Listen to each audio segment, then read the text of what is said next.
தமிழகத்தில் ஆட்சி நடக்கிறதா இல்லை என்று சந்தேகம் நிலவிக் கொண்டிருக்கின்றது. அனைத்து இந்திய அண்ணா திராவிட முன்னேற்ற கழக ஆட்சி இருக்கின்ற பொழுது பல்வேறு திட்டங்களை கொண்டு வந்து சேலம் மாவட்டம் மட்டுமல்ல, தமிழ்நாட்டில் இருக்கின்ற அனைத்து மாவட்டங்களும் வளர்ச்சி பெறுவதற்கு அதிமுக அரசாங்கம் பல்வேறு நடவடிக்கை எடுக்கப்பட்டது. பல்வேறு பாலங்கள் கட்டி கொடுக்கப்பட்டன, பல மாவட்டங்கள் பிரிக்கப்பட்டன, சட்ட ஒழுங்கு பாதுகாக்கப்பட்டது, போதைப்பொருள் கட்டுப்படுத்தப்பட்டது. அனைத்து இந்திய அண்ணா திராவிட முன்னேற்ற கழகம் தேர்தல் நேரத்திலே கொடுக்கப்பட்ட வாக்குறுதி பெரும்பாலும் நிறைவேற்றப்பட்டது. இப்படி பல்வேறு திட்டங்களை கொண்டு வந்து அரசாங்கம் அதிமுக அரசாங்கம் இருந்த என்பதை இந்த நேரத்தில் தெரிவிக்க விரும்புகின்றேன். அனைத்து இந்திய அண்ணா திராவிட முன்னேற்ற கழகத்தை பொறுத்த வரைக்கும் ஆட்சியில் இருந்தாலும் இல்லாவிட்டாலும் மக்கள் பிரச்சனை என்று வருகின்ற பொழுது அந்த மக்களுடைய பிரச்சனையை தீர்ப்பதற்கு முதல் குரல் கொடுக்கின்ற கட்சி அனைத்து இந்திய அண்ணா திராவிட முன்னேற்ற கழக கட்சி என்பதை இந்த நேரத்திலே தெரிவிக்க விரும்புகின்றேன்.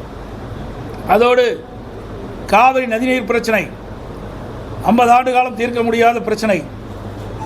1986 பொன்மனச்செம்மல் புரட்சித் தலைவர் எம்ஜிஆர் அவர்கள் காவிரி நதிநீர் பிரச்சனை சம்பந்தமாக வழக்குகளை தொடக்கப்பட்டு அம்மா இருக்கின்ற பொழுது சட்ட போராட்டம் நடத்தப்பட்டு அம்மா மறைவுக்கு பிறகு அம்மாவுடைய அரசு தொடர்ந்து உச்சநீதிமன்றத்திலே மூத்த வழக்குகளை வைத்து ஒரு நல்ல தீர்ப்பை காவிரி நதிநீருக்கு நாம் பெற்றோம். விவசாயிகள் வயிற்றிலே பாலை வார்த்தோம். ஆண்டுக்கு 177.25 டிஎம்சி தண்ணீர் கர்நாடக அரசு கர்நாடகையிலிருந்து தமிழ்நாட்டுக்கு திறந்து விட வேண்டும் என்ற தீர்ப்பை பெற்ற அரசு அனைத்து இந்திய அண்ணா திராவிட முன்னேற்ற கழக அரசு. இன்றைக்கு அதுக்கு எதுக்காக குந்தகம் ஏற்படுமோ என்ற அச்சம் இப்பொழுது விவசாயிகளிடத்தில் நிலவிக் கொண்டிருக்கின்றது. அண்மையிலே புதிதாக தேர்ந்தெடுக்கப்பட்ட தமிழக வெற்றி கழகம் அரசாங்கம், டிவிக்கு அரசாங்கம் மேகதாது அணை கட்டுவது குறித்து தீர்மானம் கொண்டு வந்தார்கள், தனி தீர்மானம். அதிலே நடுவர் மன்றம் அமைக்கப்படும் என்ற ஒரு அறிவிப்பை வெளியிட்டிருக்கின்றார்கள். ஏற்கனவே உச்சநீதிமன்றம் தெளிவான தீர்ப்பை கொடுத்திருக்கின்றது. 15 ஆண்டுகளுக்கு அந்த தீர்ப்பு தொடரும் என்று அறிவித்திருக்கின்றார்கள்.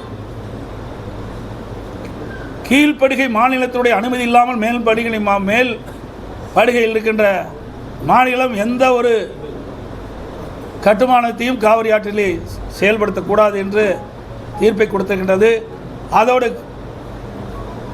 காவிரி நதிநீர் பாசனம் பெறுகின்ற மாநிலங்கள் பாதிக்காத அளவிற்கு ஒரு நல்ல தீர்ப்பை உச்சநீதிமன்றம் வழங்கி இருக்கின்றது.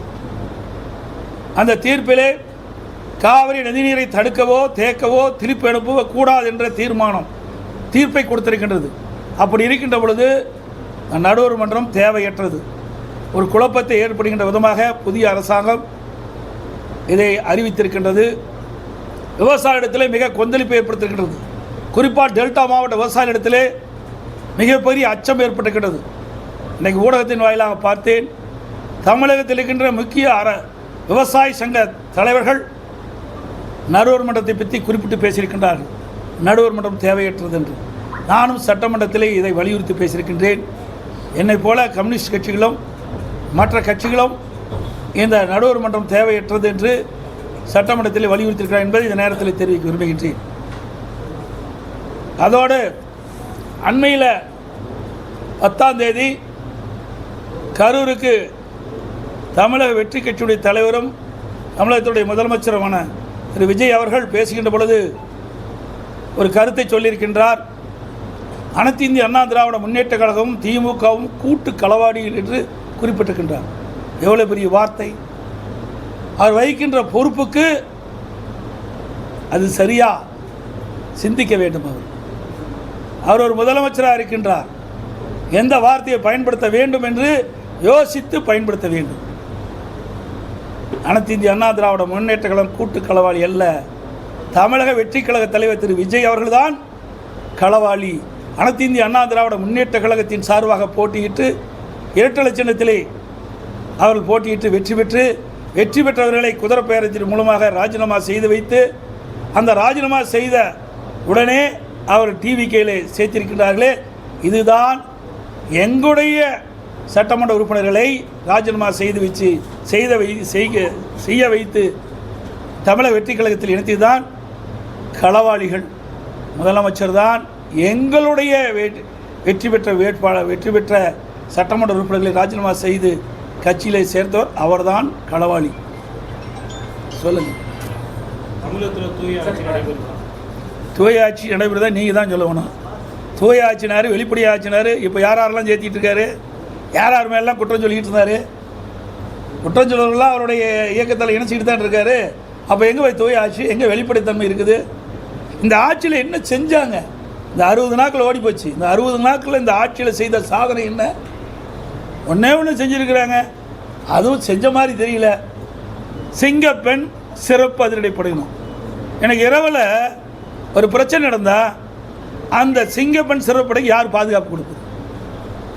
இது ஏற்கனவே அனைத்து இந்திய அண்ணா திராவிட முன்னேற்ற கழக அரசாங்கம் இருக்கின்ற பொழுது, அம்மாவுடைய அரசாங்கம் இருக்கின்ற பொழுது காவலன் செயலி என்ற ஒரு அறிவிப்பை கொடுத்தோம். அதில் ஆப்பில் எல்லா போலீஸ் ஸ்டேஷனுடைய நம்பரும் இருக்கும். அதில் ஏதாவது அந்த பெண்மணி எங்காவது பெண்கள் பாதிக்கப்பட்டால் அருகில் இருக்கின்ற காவல் நிலையத்துக்கு அதை தெரிவித்தா உடனே வந்து காப்பாற்றுவாங்க. ஆனால் இதெல்லாம் ஒரு ஷோ. இதனால் மக்களுக்கு நன்மை கிடைக்குதா என்றால் எனக்கு தெரிஞ்ச வரைக்கும் இன்னும் காலப்போக்கில் தான் தெரியும். அதான் நீ கரூர் பேச்சை பார்த்தீங்களே, கரூர் பேச்சை இன்னும் முதலமைச்சர் அந்தஸ்துக்கே வரல. அவர் நாலாங்கட்ட பேச்சாக கூட தான் பேசிகிட்டு இருக்காரு. பஞ்சு டைலாக் பேசிகிட்டு இருக்காரு. ஆக்கப்பூர்வமான கருத்துக்களை பேச வேணும். தக்க வைக்கிறது இல்லைங்க, தக்க வைக்கிறதுங்கிறதா தவறானது. ஒரு கட்சியில் வெற்றி பெற்ற பிறகு இதுவரைக்கும் தமிழக வரலாறு இப்படிப்பட்ட நிலைமை இல்லை. இதுதான் முதல் நடக்குது. ஏன் இன்னும் சொல்ல போனால் நிறைய ஓப்பனாக பேச முடியாது. இன்றைக்கு அது சொல்லக்கூடாது, அதை நம்ம பிறகு சொல்ல. சில விஷயங்களை சொல்ல முடியும், சில விஷயங்களை சொல்ல முடியாது. என்ன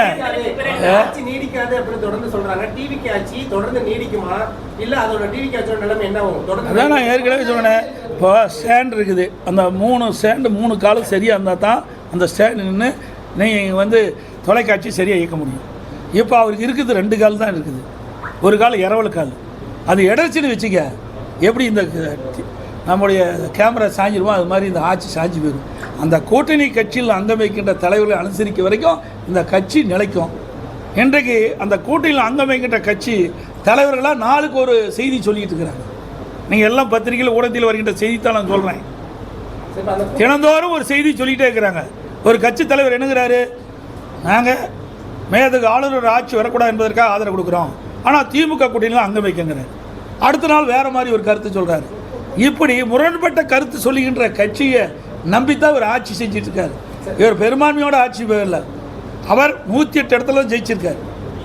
மீதியெல்லாம் மற்ற கட்சி வெற்றி பெற்று அதிலிருந்து சட்டமன்ற உறுப்பினர் இரவல் வாங்கி தான் ஒரு ஆட்சி நடத்துகிறார். தேர்தலுக்கு முந்தைய என்ன சொன்னார்? திராவிட கட்சியினுடைய சரியில்லை, 2 திராவிட கட்சியும் சரியில்லை. இப்போ ஒரு திராவிட கட்சியில் பல கூட்டணிகள் அங்கம் வச்சு அதில் வெற்றி பெற்று அதில் வந்தவர்கள் தான் அந்த ஆட்சி அமைப்பதற்கு உறுதுணையாக இருக்கிறாங்க. அப்புறம் தேர்தல் ஒரு பேச்சு, தேர்தல் முடிஞ்ச ஒரு பேச்சா? இரட்டை வேணுமா? திமுக வந்து கூட்டு சேரணும் அப்படின்னு திருமாவளவன் சொல்றாரு. இதை எப்படி பாக்குறீங்க? இது அவருடைய கருத்து. தான் தினந்தோறும் ஒரு கருத்து சொல்லிட்டு இருக்காரு. எந்த கருத்தை எடுத்துக்கிறது இணைஞ்சு கூட்டணி அமைக்கும் அப்படின்னு ஒரு கட்டுக்கதையை கட்டி விட்டுருக்குறாங்க. அதாவது எங்களை பொறுத்த வரைக்கும் அனைத்து இந்திய அண்ணா திராவிட முன்னேற்ற கழகத்தை பொறுத்த வரைக்கும் நாங்கள் சொல்லிக்கிட்ட கருத்து தான் எங்களுடைய கருத்து. மற்றவருடைய கருத்தெல்லாம் இணைக்கக்கூடாது. புரிஞ்சுக்கிட்டீங்களா? ஒவ்வொருவருக்கும் ஒரு கருத்து இருக்குது. எங்களை பொறுத்த வரைக்கும் அனைத்து இந்திய அண்ணா திராவிட முன்னேற்ற கழகத்தை பொறுத்து உங்களுக்கு தெரியும். பொன்மனச்செம்மல் புரட்சித் தலைவர் எம்ஜிஆர் இந்த இயக்கத்தை துவங்கின்ற பொழுது தீய சக்தி திமுக என்று சொல்லி தான் தொடங்கினார். அந்த நிலைப்பாட்டில் இன்ற வரைக்கும் இருக்கிறோம். 195 இடத்துல நான் எழுச்சி பயணம் மேற்கொண்டேன். அப்போவும் திராவிட முன்னேற்ற கழகத்தில் செய்த தவறுகளை தான் சுட்டி காட்டினேன். 5 ஆண்டு காலம் பிரதான எதிர்க்கட்சி தலைவராக இருந்தேன். அப்பொழுது சட்டமன்றத்தில் பேசுகின்ற பொழுதும் அந்த கருத்தின் அடிப்படையில் தான் திராவிட முன்னேற்ற கழகம் செய்த தவறுகள் அதை சுட்டி காட்டி தான் நாங்கள் பேசினோம். இன்றைக்கும் அந்த நிலை தான். நிர்வாகிகள் வெளியேறிட்டே இருக்காங்க சார். பல்வேறு குற்றச்சாட்டு சொல்றாங்க. தொடர்ந்து நிர்வாகிகள் வெளியேற காரணம் என்ன சார்? அதிமுக ஏங்க வெளியேற காரணம் வேணா அவையில் தான் கேட்கணும். இதான் இங்கே இருக்கிறாங்க, அவர் எல்லா வெளியே இங்கே இருக்கிறோம், எல்லா கருத்து இருக்குது. அண்ணா திமுகவை பொறுத்த வரைக்கும் அவர்கள் மாதிரி குறுகிய வட்டத்தில் இல்லை. இன்றைக்கு ஏற்கனவே அம்மா இருக்கின்ற பொழுது அமைப்பு நீதியாக 9 பேர் தான் நியமிச்சிருந்தாங்க. இன்றைய கால சூழ்நிலைக்கு தகுந்தவாறு ஒவ்வொரு அமைப்புக்கும் 30லிருந்து 40 பேர் அமைச்சிருக்கிறோம். 30லிருந்து 40 பேர் பொறுப்பாளராக இருக்கிறாங்க. அதில் 1-2 வெளியேறுகின்ற பொழுது பத்திரிகையிலையும் ஊடகத்திலையும் நாள்தோறும் வெளியேறான்னு செய்தி வெளியிட்டால் நாங்கள் என்ன செய்வது? இல்லை, வெளியேறவங்க வந்து உங்களை தான் கடுமையாக ஒரு விமர்சனம் பண்ணியிருக்கிறாங்க. உங்களோட அவரோட ஆதிக்கத்தால் நாங்கள் வெளில வரோம் அப்படிங்கிற அப்புறம் அது வரைக்கும் ஜெயிக்க வரைக்கும் ஆதிக்கம் இல்லையா? ஆட்சி அமைக்கலைன்னா எப்படி வேணால் கருத்து சொல்லலாம். இவர்கள் ஆதரித்து பேசணும்ல, இவருடைய மாவட்டத்துக்கு போனோம்ல, அப்போல்லாம் ஏன் பேசலை? அவருடைய என்ன பேராசை. இன்றைக்கு வேறு இடத்துக்கு போனால் மந்திரி பதவி கிடைக்கணும் ஆசைப்பட்டாங்க. அவர் பெரிய அண்டாவில் அல்வாக கிண்டி கொடுத்துட்டு போயிட்டார். ஒழுங்கா இருந்த அதிமுகவை ஒன்றுமில்லாமல் ஆக்கிய பொறுப்பு வந்து தினகரனையே சாருன்னு சொல்லிட்டு காங்கிரஸ் மாநில தலைவர் மாணிக்கம் டாக்டர் சொல்லிட்டாங்க. அந்த கட்சியில் என்ன இருக்குது? கழுத தேஞ்சு கட்டருபாகிற மாதிரி அது எவ்வளோ பெரிய இயக்கம், நூற்றாண்டு விழா கண்ட கட்சி இன்றைக்கு தமிழகத்தில் எந்த நிலையில் இருக்குது? அவர் பேசுகிறாரு, ஏதாவது புதுசாக வந்திருக்கிறாரு, ஏதாவது பேசி விறுவிறுப்பான செய்தி வெளிவரணுங்கிறதுக்காக அந்த கருத்தை அவர் சொல்லியிருக்கிறார். காங்கிரஸ் நிலைமை பரிதாபமான நிலைமை. இப்போ தனியாகவே ஜெயித்தாங்க, திமுக ஆதரவோடு போட்டிட்டாங்க, பல கட்சிகள் ஒன்றாக சேர்ந்தது, அப்போ ஜெயித்தாங்க. அப்போ கூட என்ன சொன்னார்? இதே திராவிட முன்னேற்ற கழக தலைவர் திரு ஸ்டாலின் அவர்கள் முதலமைச்சர் இருக்கும்போது எங்கள் கூட்டணி பலம் வாய்ந்த கூட்டணி, கொள்கை கூட்டணினாங்க. இப்போ என்ன ஆச்சு? கொள்கையும் கிடையாது, கூட்டணியும் இல்லை, எல்லாம் சிதறுண்டு. இன்றைக்கு அவருடைய சுய லாபத்திற்காக திமுக தலைமையில் வெற்றி பெற்று மாற்று அணிக்கு போய் அங்கே போய் பதவி வாங்கி இன்றைக்கு அதிகாரத்தில் இருக்கிறாங்க. இதில் எங்கே போய் கொள்கை இருக்குது? எதுவுமே இல்லையே. டிவிக்கு தேர்தல் அறிக்கையில இந்த விவசாய கடன் தள்ளுபடி கொண்டு சொன்னாங்க, அதுலயும் பண்ணல. இப்ப காவிரி மேலாண்மை விவகாரத்துல அந்த கர்நாடக அணையெல்லாம் நிரம்பிருச்சு, ஆனா இதுவரையும் தண்ணி திறக்கல. ஆனா இவர் வந்து நாம் ஏதோ பேசணும்னு சொல்றாங்க, ஆனா நான் பேசி 2 தரப்புலயும் சண்டை வரக்கூடாது, பிரச்சனை வரக்கூடாது அப்படின்னு சொன்னா விவசாயிகளுக்கு தண்ணீர் இது வரைக்கும் காவிரி அணையில வரல, டெல்டாவிலையும் ரொம்ப சிரமப்படுறாங்க.